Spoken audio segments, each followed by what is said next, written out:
सिर्फ एक phone call से पलट गई पूरी कहानी। शीतल को इस बात का एहसास हो चुका है कि शिव प्रसाद देशमुख और शालिनी देशमुख एक दूसरे से मिल गए। अब ये दोनों अलग नहीं है, इसीलिए तो शालिनी देशमुख विक्की शर्मा से शादी करने के लिए तैयार हो गई। विक्की शर्मा के जितने भी झूठे क्लेम थे उन सारी चीजों को शालिनी ने सच साबित कर दिया है। और आखिर शिव भी अचानक से मुझसे शादी करने के लिए इतना ज्यादा एक्साइटेड कैसे हो गया? यह कोई चमत्कार नहीं है बल्कि एक सोची समझी साजिश है। और जब शीतल को इस षड्यंत्र की भनक लगी तो शीतल ने कुछ ऐसा किया जो जानकर आप भी दंग रह जाओगे। तो आखिर ये पूरी कहानी क्या है, आइए जानते हैं आज के स्पेशल एपिसोड में। तो बिना किसी वक्त गवाए चलिए मिस्टर एंड मिसेस परशुराम के लेटेस्ट एपिसोड का रिकैप शुरू करते हैं। कहानी की शुरुआत होती है शालिनी और शिव प्रसाद देशमुख से, जहाँ पर शालिनी और शिव प्रसाद देशमुख एक हो गए होते हैं। शालिनी को शिव के बारे में सारी चीजें पता लग चुकी है और वो बहुत ज्यादा खुश होती है क्योंकि एक तो उसका बच्चा चिंटू भी बच गया, साथ ही उसके पति भी लौट आए। उसके पति जिंदा थे। जब पूरी दुनिया उससे कह रही थी कि उसका पति मर गया है, उस वक्त भी उसने अपना ना तो मंगलसूत्र उतारा और ना ही मांग में से सिंदूर मिटाया, क्योंकि वो यह बात जानती थी कि शिव प्रसाद देशमुख लौट कर आएंगे। और आखिर में शिव प्रसाद देशमुख लौट कर आ गया। ये दोनों खुशियां मना ही रहे होते हैं कि उसी वक्त आ जाता है मनीष दीक्षित का कॉल। मनीष दीक्षित कॉल करके साफ तौर पे शालिनी से पूछ रहा होता है कि शालिनी क्या हुआ, मुझे बताओ, चिंटू तो ठीक है ना?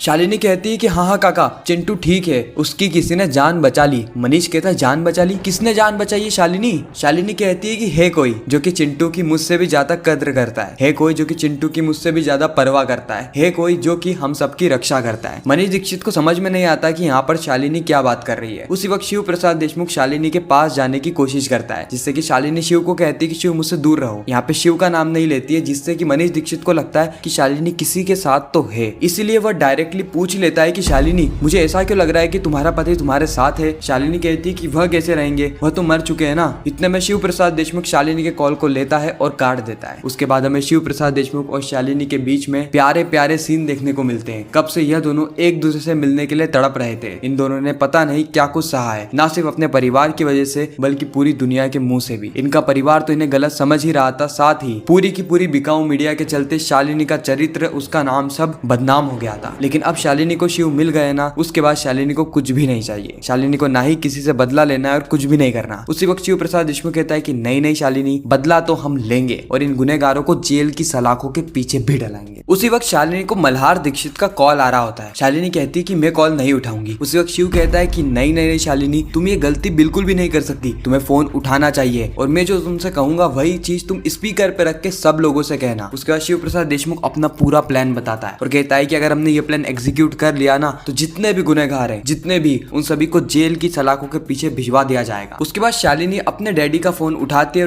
और उनसे साफ तौर पे कह देती है कि वह शादी के लिए तैयार है। मल्हार दीक्षित कहता है शादी, ये तुम क्या बात कर रही हो शालिनी, मैंने तुमसे शादी के लिए फोन नहीं किया है। उसी वक्त शालिनी कहती है कि मैं विक्की शर्मा से शादी करने के लिए तैयार हूँ डैडी, आप सभी लोगों की यही इच्छा थी ना, मैं इसके लिए तैयार हूँ। यह बात सुन के तो मल्हार दीक्षित के पांव तले जमीन खिसक जाती है, क्योंकि उन्हें तो पूरा यकीन था कि उनकी बेटी ऐसा कदम कभी भी नहीं उठा सकती। लेकिन अब तो सारी हदें पार हो चुकी है। शालिनी कहती है कि डैडी मुझे अब समझ में आ गया है कि मैं विक्की से कितना ज्यादा प्यार करती हूँ, इसीलिए मैं उससे शादी जरूर करूंगी। मल्हार दीक्षित यहाँ पे चिल्लाते हुए कहते हैं कि बस शालिनी बस, इससे ज्यादा बातें मैं तुम्हारी बर्दाश्त नहीं कर सकता। उसी वक्त मनीष दीक्षित कहता है कि दादा क्या बोल रही है शालिनी, आखिर शालिनी ने बोला क्या है? उसी वक्त मल्हार दीक्षित कहते हैं कि वो शादी करने के लिए बोल रही है विक्की शर्मा से। ये बात सुन के तो मनीष दीक्षित भी चौंक जाता है। मनीष दीक्षित कहता है कि दादा मेरी बात करवाइए। शालिनी तुम ये क्या कह रही हो शालिनी, तुम होश में तो हो ना, कहीं पागल तो नहीं हो गई हो? कल तक तो तुम मुझसे नफरत करा करती थी और आज शादी के लिए तैयार। शालिनी कहती है कि मैं विक्की शर्मा से कभी नफरत करती ही नहीं थी। वो बार बार चीख चीख के चिल्ला चिल्ला के सबको जो कह रहा था ना कि हम दोनों एक दूसरे से प्यार करते हैं, हम मनाली में भी साथ थे, हम एक साल से एक दूसरे को डेट कर रहे हैं, ये सारी की सारी बातें सच्ची है। इस वक्त तक शालिनी फोन को स्पीकर पे भी रखवा लेती है और सभी लोगों के सामने अपने प्यार का इजहार कर देती है। वो ये बताती है कि कैसे वह विक्की शर्मा से प्यार करा करती है और अब वो उसी से ही शादी करेगी और विक्की के लिए ही उसने शिव प्रसाद देशमुख को जान से मार दिया। इस वक्त तक शिव प्रसाद देशमुख और शालिनी तो हंस रहे होते हैं, लेकिन सभी लोग यहाँ पे चौंक गए थे। और सबसे ज्यादा अगर किसी को दुख हो रहा था तो वह थी नंदिनी और शालिनी की आई, क्योंकि यह लोग अभी भी शालिनी पे भरोसा करते थे। भले ही इन लोगों ने शालिनी से रिश्ते नाते तोड़ दिए, लेकिन अभी भी इनके मन में शालिनी जिंदा थी। लेकिन आज जो कुछ भी शालिनी कह रही है ना, उससे शालिनी की इज्जत इनके मन में गिरती चली जा रही है। नंदिनी चिल्लाते हुए कहती है कि शालिनी ये क्या कह रही हो शालिनी तुम? उसी वक्त शालिनी कहती है कि दीदी मैं जो कुछ भी कह रही हूँ ना सच ही कह रही हूँ, साथ ही आप मेरी बात विक्की शर्मा से कराइए। जैसे विक्की शर्मा के पास फोन आता है उसी वक्त शालिनी कहती है कि विक्की तुम मुझसे शादी करना चाहते थे ना, मैं तुम्हें बता दूं कि मैं भी तुमसे शादी करना चाहती हूँ और हम दोनों की शादी होकर रहेगी, चाहे आकाश पाताल एक ही क्यों ना हो जाए, क्योंकि उस शिव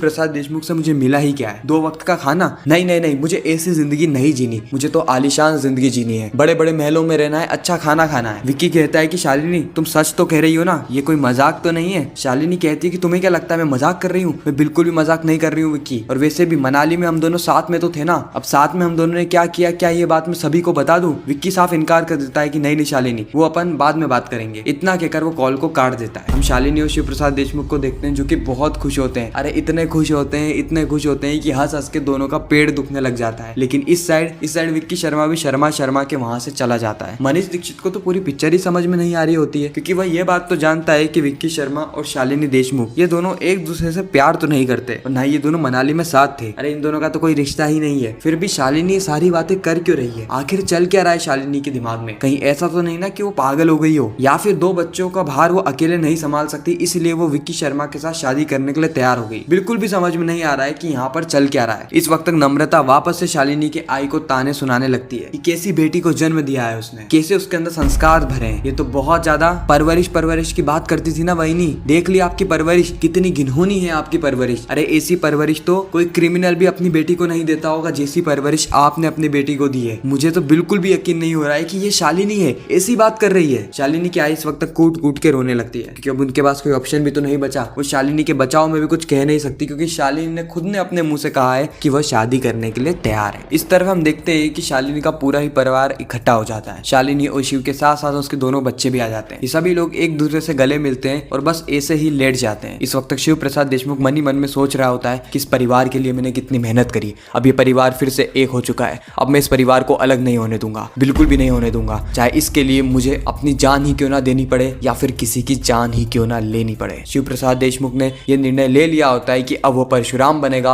और परशुराम बन के इन सारे ही अपराधियों को जेल की सलाखों के पीछे भिजवा देगा, चाहे कुछ भी क्यों ना हो जाए, वह इनको छोड़ेगा नहीं। शिव प्रसाद देशमुख वहां से सीधे चला जाता है शीतल के पास। शीतल इस वक्त तक सच धज के तैयार हो रही थी। शिव प्रसाद देशमुख शीतल से कहता है कि शीतल तुम तो बहुत ज्यादा खूबसूरत लग रही हो। शीतल कहती है ये मैं क्या सुन रही हूँ, आज सूरज कहाँ से निकला है? आज शिव प्रसाद देशमुख उर्फ परशुराम, जो कि दिन भर शालिनी शालिनी शालिनी शालिनी करता रहता है, शालिनी के गुणगान गाता रहता है, आज उसे शीतल कैसे अच्छी लगने लगी। शिव प्रसाद देशमुख कहता है कि शालिनी ने मुझे धोखा दिया है, अब मैं कभी भी उसके बारे में नहीं सोचूंगा और हमें उसके बारे में बात भी नहीं करनी, हमें सिर्फ हमारे बारे में बात करनी है। बहुत जल्द हमारी शादी होने वाली है, इसलिए मैं तुम्हें मेरी बुआ से बात कराना चाहता हूँ। शीतल कहती सही में शिव, कराओ, मुझे भी उनसे बहुत ज्यादा बात करनी है, क्योंकि तुम्हारे परिवार में तुम्हारे माता पिता के बाद वही तो है जिनकी तुम सबसे ज्यादा कद्र करते हो। शिव प्रसाद देशमुख कहता है कि बिल्कुल सही कहा शीतल तुमने। उसके बाद शिव प्रसाद देशमुख सीधे कॉल लगाता है शालिनी को और इशारों में शालिनी को कह देता है कि वो बुआ की एक्टिंग करे और शीतल के मजे ले। इस तरफ शालिनी शीतल के मजे लेने लगती है। वो शीतल से कहती है क्या तुम्हें ये खाना बनाना आता है? अरे तुम्हें बर्तन मांजना आता है? क्योंकि हम घर में कभी भी मेड नहीं रखते, हम हमेशा घर की बहुओं से ही सारा काम करवाते हैं। ऐसे भी वो शालिनी तो मुझे बिल्कुल भी पसंद नहीं थी, लेकिन तुम्हारा फोटो देखा मैंने, बहुत खूबसूरत हो तुम, इसीलिए तुम ये सारा काम कर लोगी ना। शीतल को बहुत ही अजीब लग रहा होता है, लेकिन मजबूरन ही उसे हाँ करना पड़ता है। और इसी के साथ ही खूबसूरत एपिसोड यहीं पे समाप्त हो जाता है। आपको यह रिकेप कैसा लगा कमेंट सेक्शन में जरूर बताना। बाकी मैं मिलता हूँ आप सभी से किसी नेक्स्ट इंटरेस्टिंग वीडियो में, जब तक के लिए गुड बाय।